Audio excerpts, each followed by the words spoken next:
ياسين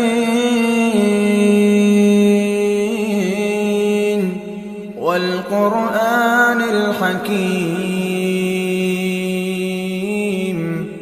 إنك لمن المرسلين على صراط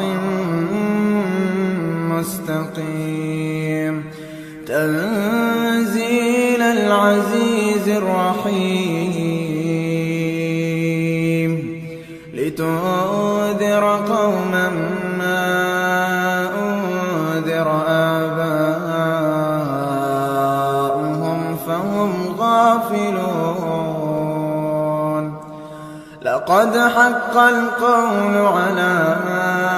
أكثرهم فهم لا يؤمنون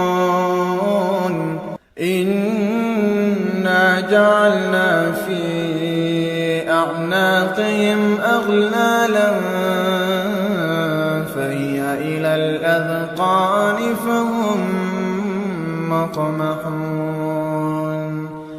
وجعلنا من بين أيديهم سدا ومن خلفهم سدا فأغشيناهم فهم لا يبصرون وجعلنا من بين أيديهم سدا ومن خلفهم سدا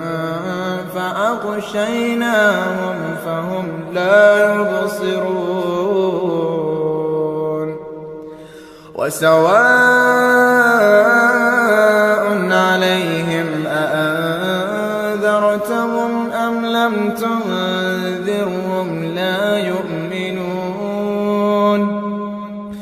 إنما تنذر من اتبع الذكر وخشي الرحمن بالغيب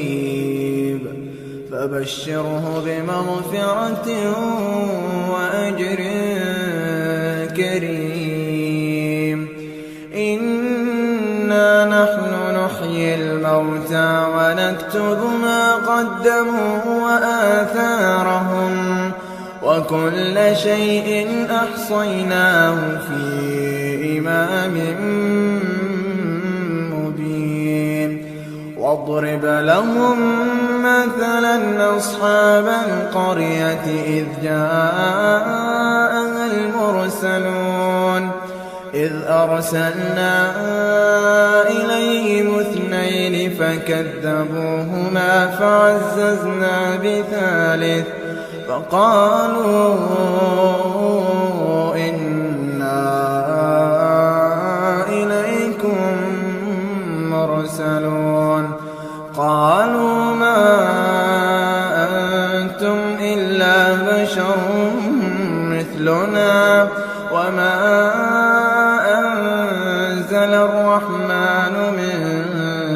شيء إن أنتم إلا تكذبون قالوا ربنا يعلم إنا إليكم لمرسلون وما علينا إلا البلاغ المبين قالوا إنا تطيرنا بكم لئن لم تنتهوا لنرجمنكم وليمسنكم